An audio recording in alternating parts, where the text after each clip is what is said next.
Estando contigo, contigo, contigo, de pronto me siento feliz. Y cuando te miro, te miro, te miro, me olvido del mundo y de mí.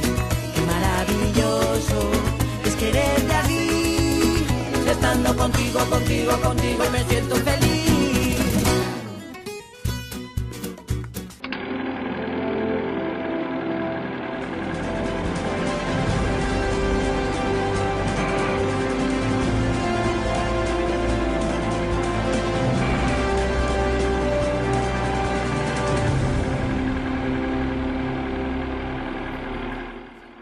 Buenas noches a todos, bienvenidos a nuestra alfombra roja en la que Comarcal Televisión les invita a compartir con nosotros 1 hora y media del mejor entretenimiento, el programa contigo, y empezamos hablando de cine. ¿Por qué?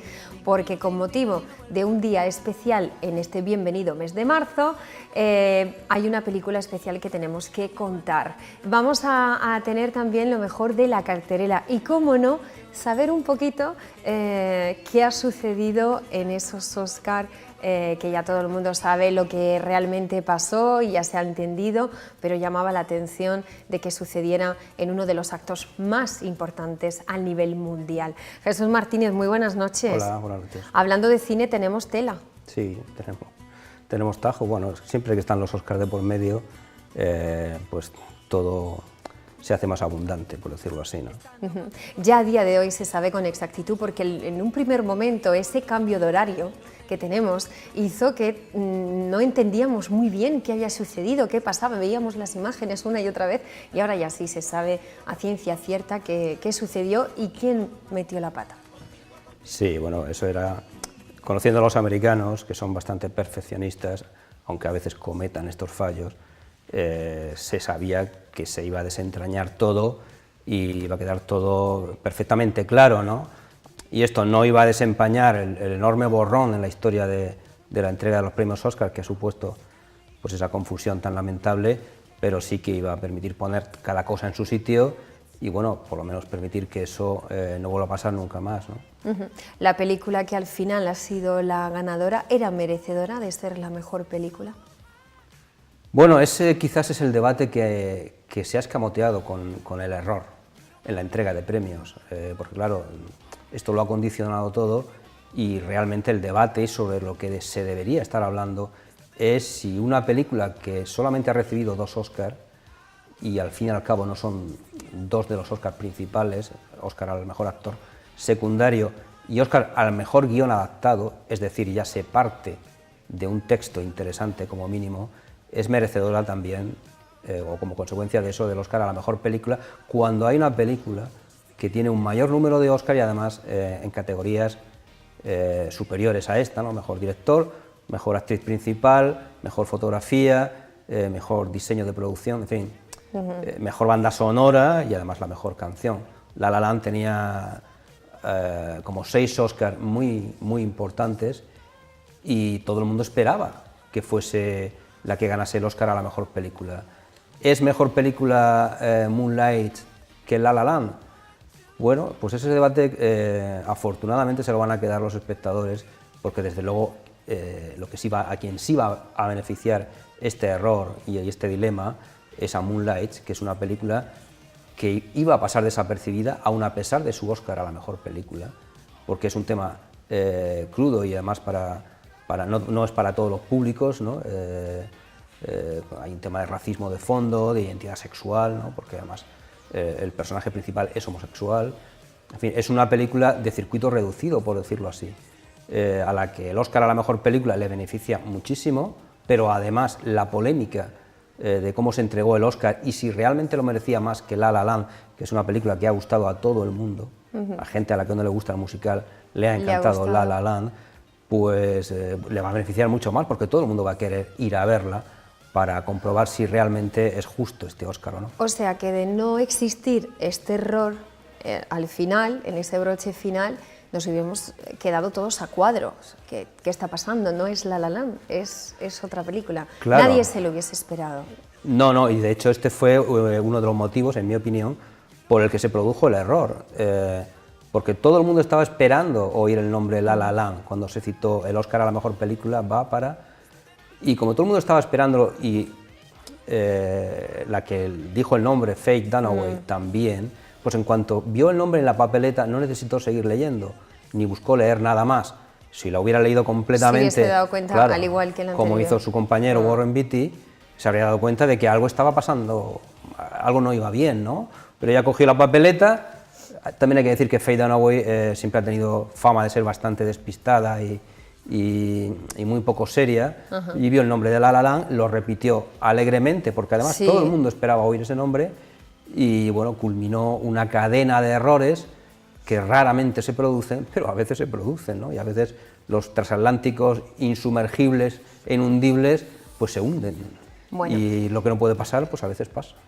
Volvemos a nuestra tierra y hablamos del Cineclub Paradiso, que tiene algo muy importante para también colaborar con esa lucha para erradicar esa lacra de la violencia de género, la violencia machista, que a día de hoy continúa siendo noticia, por desgracia, Sí. y ha querido de alguna forma sumarse a esa fecha tan especial, que es el día 8 de marzo, y ha querido colaborar con el cine. Claro, con lo que podemos colaborar, que es con una película que se sume a las muchas voces que denuncian la desigualdad que todavía sufren las mujeres, ¿no? El día 8 de marzo es el Día Internacional de la Mujer, y durante esa semana, no solamente el 8 de marzo, durante toda la semana hay muchas actividades para recordarnos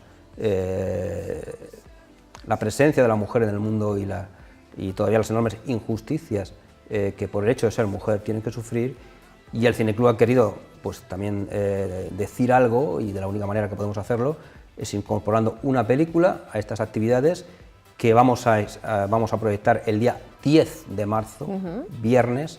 Lo digo porque es un día poco habitual en el Cineclub, pero bueno, queríamos intercalar, o sea, no queríamos acumular la película a otras actividades, sino que, digamos, el día 10 de marzo, la gente que esté interesada de alguna manera en comprometerse con este tema lo reservara para la película. Creo que la película merece la pena el viernes acercarse al Teatro Guerra, es Sufragistas, una fantástica película que cuenta el inicio de la lucha de las mujeres por el derecho al voto. Sucedió en Inglaterra a comienzos del siglo XIX. La película lo retrata perfectamente, ayudado sobre todo por su extraordinario reparto interpretativo, comandado por Carey Mulligan, Helena Bonham Carter y una pequeña participación de Meryl Streep. Es un reparto extraordinario al servicio de una historia sobria, muy bien ambientada, como siempre saben hacer los ingleses, pero la película no es una película de época, no es una película de lucimiento del decorado ni de la ambientación, es una película de lucha combativa que quiere también contarnos no solamente cómo se produjo esta primera reivindicación de un derecho tan fundamental en la sociedad actual como es el de votar, sino las enormes renuncias que las mujeres que iniciaron esta lucha tuvieron que afrontar por ser las primeras, ¿no? Creo que es una película perfecta para, de alguna manera, cerrar los actos de esta semana y bueno, hacernos reflexionar a todos sobre las muchas cosas que hay que pensar siempre que se tratan estos temas. Recordad que es el viernes 10 de marzo y que habrá 2 sesiones. Muy para bien. quien tenga difícil el acceso a las 6:30, pues a las 10 del viernes, que yo creo que es un horario bastante accesible para cualquiera que quiera o esté interesado, podrá ir a ver Sufragistas dentro de las actividades que se van a celebrar esa semana en favor de la mujer. Pues gracias, en nombre de todas, por colaborar también y estar presente en esta causa. Ahora hablamos de otra película que gustó mucho, pero en las segundas partes, ¿son buenas, no son buenas? Cuéntanos. Pues son buenas. Quizás no Algunas sea. veces sí. A veces sí. En este caso yo diría que es buena. No es de luego tan deslumbrante como la primera. Estamos hablando de Trainspotting 2, una película que hace 20 años realmente sorprendió y deslumbró. Era una adaptación cinematográfica de un libro que ya había sorprendido, de igual título, Trainspotting, escrito por el escritor escocés Irving Welsh. Y bueno, tanto por el estilo de la película como por la historia tan fresca y a la vez tan dura que contaba la película, se convirtió en un Marcó exitazo una época. y marcó una época, es cierto. Bueno, 20 años después, Irving Welsh escribió una historia que continuaba la peripecia de aquellos mismos personajes Con una diferencia de con edad. 20 añitos más, y la llamó Porno, que en mi opinión es un título bastante poco afortunado porque además no refleja ni mucho menos, creo, historia. lo que la historia quiere contar, y era cuestión de tiempo que se llevase al cine. No confiábamos, los admiradores de la primera película, en que fuesen los mismos, por lo menos el mismo equipo técnico quien lo hiciera, pero sí ha sido así, y Danny Boyle, que saltó a la fama con aquella segunda película suya, y el mismo equipo de actores han vuelto a ponerse a contar la historia Menos de los Irving que Welsh. se perdieron en la primera. Bueno, hay uno que evidentemente falleció en la historia, ¿no? Pero los otros 4 actores, Son los los otros 4 mismos. personajes son los mismos: Ewan McGregor, Robert Carlyle, Johnny Lee Miller, no recuerdo ahora mismo el nombre del otro actor. Esto es pero están difícil, ahí. hacer una segunda parte sin caracterizar a la persona con 20 años de diferencia. O sea, que ha estado muy bien este paso de tiempo real para volver a recuperar esta Sí, historia. yo creo que ha sido también. Esta historia canalla. Sí, ha sido también un poco circunstancial. Quizá hace 10 años esta película no se podía haber hecho, porque, por ejemplo, Ewan McGregor y Danny Boyle se enfadaron entre ellos hace años a raíz de la tercera película de Boyle, Den, creo que se llamaba. Bueno, no contó con McGregor y han estado enemistados hasta hace muy poquito, ¿no? Yo creo que también ahora mismo no está en lo mejor de sus carreras, ni McGregor ni Boyle. les viene muy bien. Ha ayudado muchísimo para hacer las paces, y bueno, creo que también están mucho más maduros como personas que hace 10 años, y ha sido posible que precisamente ahora que Wells ha escrito la continuación, ellos gran oportunidad. accedieran efectivamente a contar esta historia que vuelve a reunir a los mismos personajes, al fin y al cabo con la misma forma de ser, porque parece que el tiempo no pasa para algunos, y nos da una historia quizá algo más amarga que la primera, ¿no? Que no dejando de ser una historia amarga y dura, sí que tenía la vitalidad de la juventud. Aquí ya no existe esa vitalidad y los personajes de alguna manera sobreviven a sí mismos como pueden, ¿no? Y nos dejan quizá un pozo de tristeza por lo que ellos fueron y por lo que nosotros fuimos cuando vimos la primera Trainspotting. En cualquier caso, Trainspotting 2 es una buena segunda parte, una consecuente segunda parte, por decirlo así. Es lo que cabía esperar de estos personajes, y Danny Boyle no ha perdido su forma ágil y fresca de contar historias. Lo que pasa es que bueno, todos hemos envejecido un poco, y eso se nota también en la película. Pues habrá que verla. Nos vamos con la siguiente, es Jackie. Bueno, vamos a hablar de Jackie, efectivamente, que se estrena este fin de semana. Es una de las 2 películas que vamos a elegir para hablar como estreno, porque las 2 han estado en la fiesta de los Oscars. Jackie con una nominación para Natalie Portman, que es una de las 2 cosas que hay que destacar de esta excelente película, todo hay que decirlo, que cuenta no la vida de Jackie Kennedy, sino los días y horas que siguieron al asesinato del presidente Kennedy, de su marido, ¿no?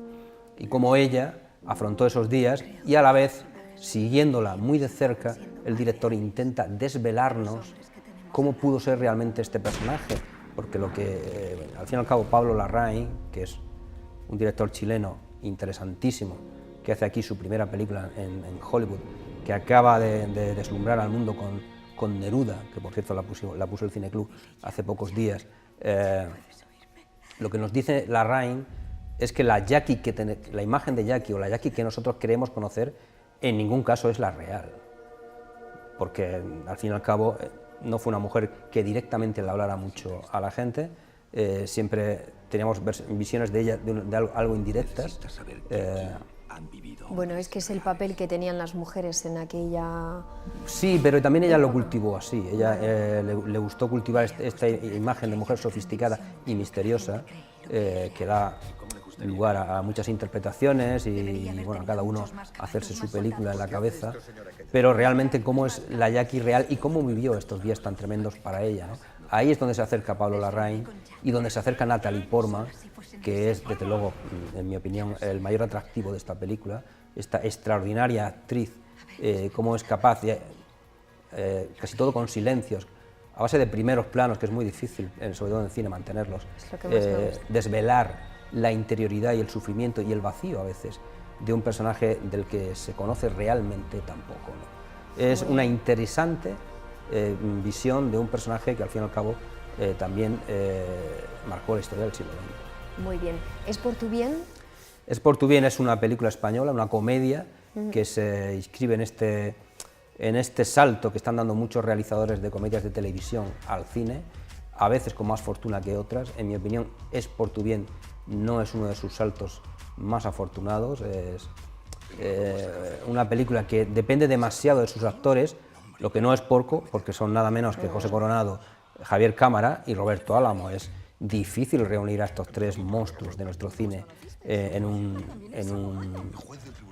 mismo film y además en un papel cómico, es decir, para hacernos reír, cuando además los tres han demostrado... Y en una situación donde puede recordar la realidad en muchos casos. Sí, la película juega lógicamente... Cuando ellos han sido siempre canallas y de repente son padres y ya no les gusta ninguna pareja para... Sí, bueno, este es el argumento de la película, ¿no? Esta aceptación de los padres, de los yernos, ¿no? Eso da pie a muchas situaciones graciosas que el director Carlos Terón intenta aprovechar, pero yo creo que le ha faltado ritmo y estar un poco también como director a la altura de sus actores, que están, creo, por encima de unos personajes a los que yo les noto, no sé, algo agarrotados, como personajes, no como actores. Los actores hacen lo que pueden con los diálogos que tienen y con el montaje de las escenas, pero no sé, yo esta película en un género en el que se están haciendo cosas bastante interesantes y bastante buenas, como hace poco hemos visto Villaviciosa de al lado, que es una película sin mayores pretensiones pero que te hace pasarlo muy bien, y creo que a Es por tu bien le ha faltado un poco de actualidad. Sí hay algo que me gusta y es que siempre se ha visto mal a las suegras, en este caso al suegro, que es sí, yo creo que aquí las mujeres son las grandes ganadoras, ¿no? Sí. Son las únicas que ya estaba bien. demuestran un poco de inteligencia, ¿no? Ante la actitud pues, bastante primitiva de sus maridos, ¿no? Es una historia muy sencilla y muy simple, pero con eso se puede hacer una película muy graciosa, y yo no sé por qué le ha faltado la última vuelta de tuerca al director para sacar una comedia redonda. Y terminamos de forma muy breve con una que se estrena mañana y que queremos saber si es merecedora de ir a ver, de qué va. En este caso es Manchester frente al mar. Manchester frente al mar es otra de las protagonistas de la noche de los Oscar, y además esta protagonista del todo, porque recibió el Oscar al mejor actor principal para Casey Affleck, que todo el mundo decía que era un Oscar cantado, ¿no? Que su interpretación era la mejor. Bueno, pues al final este vaticinio sí se cumplió. Manchester frente al mar es una película interesante, aunque quizás no podríamos decir que es una película comercial. Cuenta una historia oscura, densa, de culpa y de un imposible perdón, un personaje que de alguna manera deambula por su pasado, por los errores de su pasado, mientras intenta buscarse un hueco en el presente, que es el que interpreta Casey Affleck. Es un melodrama, como siempre se ha llamado este género, con todas las de la ley, un tanto seco, de una manera muy sobria, que quizás pueda asustar al público que busca simplemente pues, pasar un buen rato en el cine. A este público yo no se la recomendaría, pero al que quiera ver una historia que destila autenticidad, muy bien interpretada y que le haga emocionarse realmente, Manchester frente al mar merece una oportunidad. De hecho, ha estado nominada a varios Oscars, ¿no? Aunque quizás el que más sonaba era el de Affleck, y que es finalmente el que ha conseguido, y además creo que merecidamente. Todos los ingredientes ideales para pasar un buen momento. Jesús, gracias por venir. Nos vamos a ir un minuto a la publicidad y a la vuelta, fíjate, seguimos hablando de cine, pero en este caso de un certamen de cortometrajes que se utiliza para ayudar para que en un momento dado podamos salvar vidas. Se llama Mi vida en tus manos, ya hace un año que se ha presentado, ahora es noticia, el certamen será diferente al primero, se le han añadido muchísimas cosas y merece la pena contárselo a nuestro público, así que a veces el cine también puede salvar vidas. Bueno. Lo vemos a continuación, nos vamos un minuto y continuamos.